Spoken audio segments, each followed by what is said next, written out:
I'm Dr. Cusin, and we're going to talk about rhinoplasty. Rhinoplasty is one of the most common procedures done, has been for years. Who's a good candidate? Basically somebody who has a nose that's wider than what they want, longer than what they want, or was fractured. We can make noses finer. We can change the ethnic character if that's desired. It's a very simple and short procedure most of the time. It basically involves 4 parts. We take care of the bones, it's up here, and we take care of the 2 sets of cartilage below that, one here and one here at the tip. And the septum, if it's crooked, we fix that at the same time. You basically bring things into proportion to make it more aesthetic. The operation usually takes me, under an hour. Afterwards, you have a splint on your nose for 7 days. If you might have some stitches in the nostrils if we have done weir excisions to make the nostrils more narrow. But at 1 week, both the splint and those stitches come out, and you're basically back to normal with perhaps a little black and blue under your eyelids that take another week or 2 to resolve.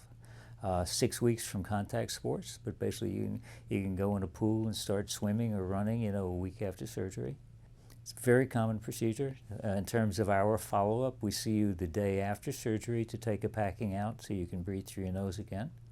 And at 7 days, when we take out either the stitches and take the cast off, if there are any stitches to be removed at the nostrils.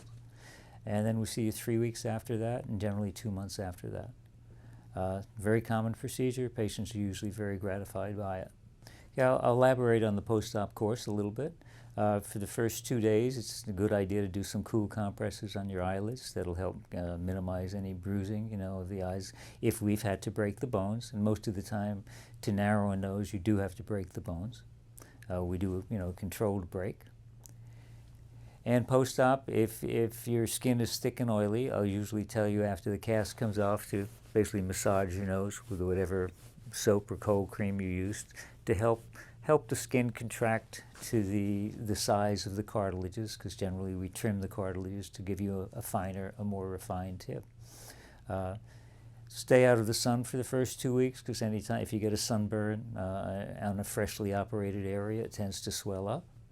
If you wear glasses, if they're the kind of glasses that leave the marks on your nose, that they're tight, tape them to your forehead for the first 2 weeks.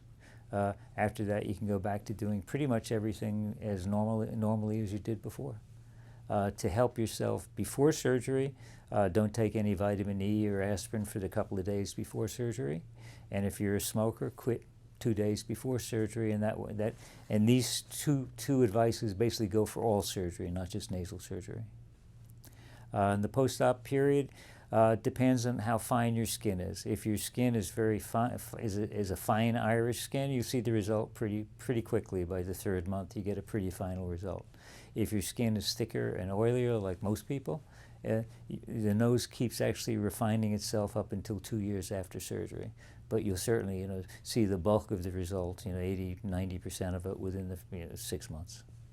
If you're a sportsman, the general rule is, the kind of sports that would raise your blood pressure a whole lot, why don't you wait off for 3 weeks? And then if you're talking about lacrosse or something, mixed martial arts, I'd say about 2 months before you actually let somebody take a shot at your nose.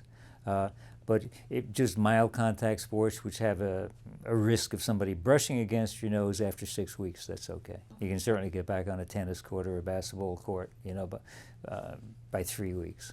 Cardio, they can start I generally say 2 weeks. Walking, bicycles, they can do at a week. I say give it 1 more week for a little bit more healing, so they don't wind up with a nosebleed, at the end of the 2nd week.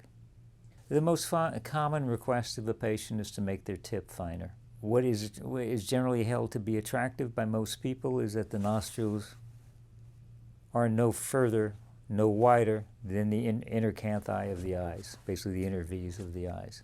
If the nostrils extend beyond that, that's generally viewed as less aesthetic. So one of the things that's pretty common is to refine the tip of the nose to bring the nostrils in a little bit. Sometimes that involves actually taking out some tissue if they're very flared and wide, and we do that. It's called a weir resection. It's done right in the creases. and the stitches come out at 7 days. In darker Hispanic skin, it can take a little while before that becomes invisible, and at 3 to 6 months I might even want to dermabrate it to make it less visible. The patient can put some cream on that at night, and during the post-op period, during the first week, I usually have the patient put Neosporin or bacitracin on those sutures with a Q-tip on the days when they still have the splint. That's kind of a frontal aesthetic of the nose in terms of width. The way a lady shadows her nose when she's putting makeup on to give those nice curves, we try to actually make that surgically, that you don't have to do with shadow to get that effect. And in terms of the profile, the nose, the forehead, and the chin have to be in alignment. So if any of them are out of kilter, say you have a very small chin and a big nose, it's not uncommon at all to basically do the nose and put a small chin implant at the same time, and maybe even do a submental liposuction at the same sitting to just improve the entire profile of the patient, addressing the profile as a whole. Generally speaking, if somebody has a hump, they also have a droopy tip. The second you lift the tip a little bit, the hump becomes a little bit less visible, and then you can take less tissue off the nose when you're doing the rhinoplasty to get a pleasing profile. I don't give ski jumps. I don't like that effect. If somebody wants it, they can go to somebody else. I try to make it look as if God made it. If you found this video informative, please like and subscribe, and I'm happy to provide more information with a video consultation with you personally.